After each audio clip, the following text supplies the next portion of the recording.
Man qara'a Yasin fi lailatin asbaha maghfuran lah. Cuba tengok hadis ni nah. Isnad ni jayyid. Man qara'a Yasin fi lailatin asbaha maghfuran lah. Hadirin cuba tengok di sini.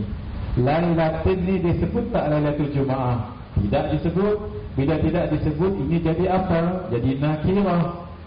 Maksud terjemahnya, siapa yang membaca surah Yasin pada suatu malam. Apa maksud suatu malam? Mungkin malam Isnin boleh, malam Selasa boleh, termasuk malam Jumaat. Maka apa? Asbaha maghfuran lah. Hadis ni isnadnya jayyid ni. Bermakna Lailatul dekat sini boleh jadi Lailatul Jumaah. Hadisnya kuat dekat sini. Hadis yang saya baca tadi mungkin tidak kuat, ini hadisnya kuat. Masya Allah. Hadis ini tengok hadirin, Nabi sebut,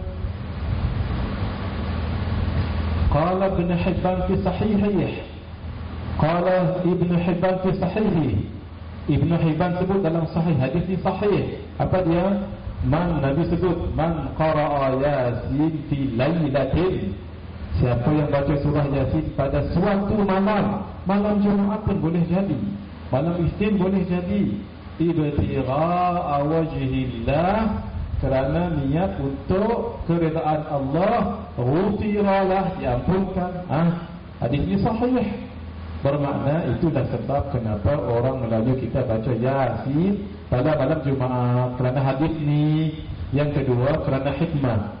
Hikmah ni kadang-kadang payah nak dicari. Kenapa orang Melayu baca surah Yasin? Cuba tengok ya. Lepas sahaja wirid maghrib, ba'diyah maghrib, terus kita baca Yasin, sambung dengan tahlil. Elok je habis tahlil, terus masuk isyak. Kan cantik tu nama hikmah. Cuba kalau kita baca surah Kahfi, nanti terlajaklah sedikit waktu, bukan terlajak sedikit, terlajak banyak. Waktu isyak, ada lagi waktu di surat layang nanti. Imam, kenapa panjang sangat imam? Sebab salah tuan imam. Baca Yasin dikatanya bid'ah, baca Kahfi dikatakannya panjang. Hikmahnya tadi, subhanallah, cantik sekali. Teruskan tuan-tuan, baca Yasin pada setiap malam Jumaat. Kalau boleh, surah masjid jangan ceramah pada malam Jumaat. Maksudnya kami malam Jumaat jangan. Sebab apa? Setiap malam dah kita berceramah contohnya, kecuali lah kita jemput orang yang jauh-jauh. Cuma waktu tu jadi available, tu lain. Ini yang keadaan biasa. Baca Yasin. Kenapa? Paling kuranglah kita baca ramai-ramai. Orang Melayu, kalau kita tebuk mana-mana Yasin, saya yakin boleh jawab, insya-Allah. Saya tebuk tuan-tuan jawab, saya tebuk dapat jawab saya bagi ni. Tapi dia kena tebuk Yasin dengan Al-Kahfi, baru dapat ni. Saya Yasin cuba tengok. Al-yawma nakhtimu ala afwahihim. Sambung. Adik-adik boleh jawab. Sambung adik. Al-yawma nakhtimu ala afwahihim wa tukallimuna aydihim wa tashhadu arjuluhum kanu. Mari sini saya nak bagi hadiah. Mari sini. Bagus dia jawab. Sekarang ni nanti mak budak ni budak, lepas ni mak budak jawab ya. Kalau mak budak tak boleh jawab, ambil balik jadi ni. Kalau dia tak baca mak ajar, bagi ke abah dia nah. Apa nama ni? Aisyah. Haifaz, tak nama Aisyah, masya-Allah. Ini siapa dapat jawab saya bagi ni Datuk. Siapa yang kurang tepat saya bagi gambar je. Saya tebuk adik-adik lah, adik-adik. Mana adik lagi sini? Banyak hilang dah adik-adik ni. Mak dengan bapak adik dia tinggal. Cuba saya tebuk surah Kahfi. Surah Kahfi saya tebuk ya.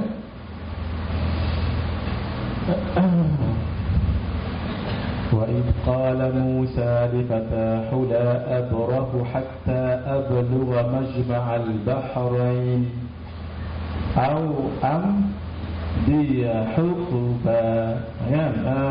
Ustaz boleh jawab tadi saya dengar. Ustaz boleh sendiri. Ustaz boleh sendiri. Gurau je Ustaz, gurau. Saya tahu ramai yang hafaz kat sini. Mohon maaf ya, gurau-gurau je. Bismillahirrahmanirrahim. Tuan-tuan, jangan ragu-ragu lagi. Jangan ragu-ragu lagi. Baca Yasin malam Jumaat, hadisnya sahih. Hadis ni sahih. Ini hadis ni hafal lah. Sebab tu tolonglah ambil yang ni nanti sebelum balik. Memang buku tu bagus, tapi yang ini tak ada dalam buku saya tu. Ini akan diletak kecetakan akan datang. Hadisnya saya juga tinggal 40 minit. Tradisi baca Yasin, saya nak tanya lah. Tradisi baca Yasin di Malaysia, saya dah umur 40 tahun sekarang. Ni umur saya betul-betul 40 tahun. Tak pernah lagi saya tengok di rumah di kampung saya Datuk tak baca Yasin. Sampai sekarang baca Yasin. Benda tu baik tak baik? Baik. Kan kita sebut tadi tradisi yang baik. Kan kita sebut jangan dibuang. Kalau nak baca ayatul suratul kahfi boleh, tapi ramai yang tak baca, ramai yang tak hafal. Buku tu tadi tu, dalam tu ada surah Yasin, ada tahlil, lengkaplah buku tu nanti lah. Boleh dilihat. Bagus. Tradisi membaca Yasin kepada orang yang hampir meninggal dunia adalah riwayat daripada Imam Ahmad. Imam Ahmad yang sebut. Masya Allah. Qala al-Imam Ahmad rahimahullah, haddathana Abu al-Mughirah, haddathana Safwan. Qala kana al-masyikhatu, para masyayikh, yaqulun, mengatakan, idza qara'ta, apabila engkau membaca yakni Yasin indal mayyit, di sisi mayat. Mayat ada tepi ni, ataupun mayat tu ada dalam kubur. Indal mayyit, tapi di sini lebih kepada mayat di tepinya. Khuffifa anhu biha, diringankan baginya keluh kesah mayat tadi. Atau kalau di kubur adabnya biha ai, dengan surah tadi. Masya Allah. Cuma satu lagi, di samping kita baca Yasin, minta juga ada orang baca surah Ar-Ra'd. Datuklah ini satu amalan. Satu amalan guru kita juga, siapa yang tengah nazak, baca surah Yasin dengan surah Ar-Ra'd. Surah Ar-Ra'd itu untuk senang roh dia keluar. Ini amalan saya tulis begini dalam kitab terbaru saya, Misbahud Duja, syarah kepada Safinatul Najah. InsyaAllah minggu hadapan boleh didapati. Syekh Ibn Qayyim Al-Jawziyah meriwayatkan tradisi membaca Yasin dalam kitabnya Ar-Ruh. Dah banyak dah membaca Yasin.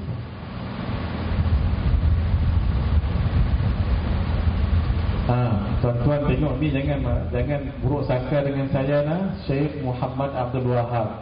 Jangan pula kata Ustaz Fadil ni pelik. Tadi Syekh Ibn Taymiyah, sekarang Syekh Muhammad Ibn Wahab. Yang baru ikut saya ni, tadi saya dah sebut. Ini namanya manhaj apa tadi? Al-Munaqadah. Kita ambil dalil mereka, bukan kata kita menyokong mereka, tak. Tapi dalil mereka itu menyokong kita, untuk kita lawan balik. Al-Munaqadah. Siapa Syekh Muhammad Abdul Wahab ni? Ni siapa yang tak tahulah ni. Beliau adalah pengasas gerakan Wahabi. Beliau menganjurkan membaca surah Yasin di kubur, seperti dalam kitabnya Ahkam Tamannil Maut. Tengok di sini nanti. Beliau sebut riwayat ini.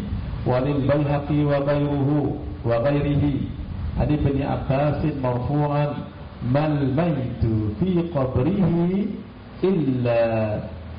illa syubbiha al-ghariqul maghruq. Tidaklah mayat dalam kuburnya melainkan diumpamakan seperti orang yang tenggelam timbul, yang tadiru da'wata, dan sampai habis. Tuan-tuan, beliau pun sebut, dan beliau sebut hadis ni. Wa akhraja Abdul Aziz sahibul khilal bi sanadihi an Anas marfu'an, man dakhala al-maqabira fa qara'a surah Yasin khaffafa Allahu anhum wa kana lahu bi'adadi man fiha hasanatun. Siapa yang masuk ke kubur, maksudnya bukan dia masuk dalam kubur, dia ziarah kubur, baca surah Yasin, dia ringankan azab penduduk kubur tu. Dan bagi orang yang baca ni tadi, ada di man fiha, sebanyak mana orang dalam kubur tu. Kalau orang yang ditanamkan di situ 1000 orang, 1000 lah pahala dia. Dia baca Yasin kat kubur.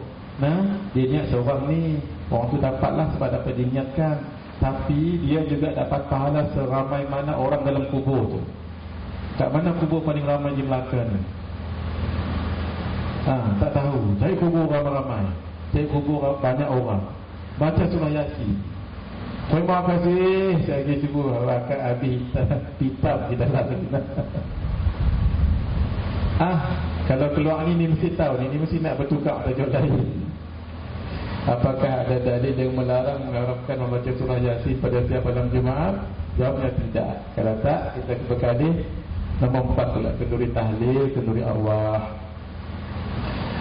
Ketika Nabi Adam meninggal, makhluk menangis 7 hari. Bakat al-khalaiqu telah menangis makhluk ala Adam, ke atas kematian Nabi Adam, kepada Nabi Adam hina tufiya, ketika Nabi Adam wafat 7 ayyam, 7 hari menangis. Yang ini jarang orang tahu ni. Saya pun belum sempat letak dalil ni dalam buku saya terbaru, sebab ni cepat sangat keluar, tak ada. Ni tolong ambil daripada Ustaz Saifullah nanti. Kalau dah dirakam, ni kalau dah ada situ sudah belum? Ustaz sudah Ustaz. Nanti dah jumpa Ustaz, ambil thumb drive, kopi semua sekali. Kita izinkan supaya manfaat sebar luaskan seluruh dunia. Saya nak bagi tahu dululah dari mana saya dapat slide ini. Saya dapat slide ini daripada guru saya, Syekh Muhammad Idrus Ramli, guru saya yang sangat saya cinta di Indonesia. Saya minta izin beliau, Syekh, saya nak guna, saya kata saya modifat dengan bahasa Melayu, sebab bahasa Indonesia kan, dia izinkan. Seperti mana beliau izinkan, saya izinkan tuan-tuan semua ambil, pelajar ke guru siapa-siapa, ambil, simpan dekat rumah, jadikan sebagai satu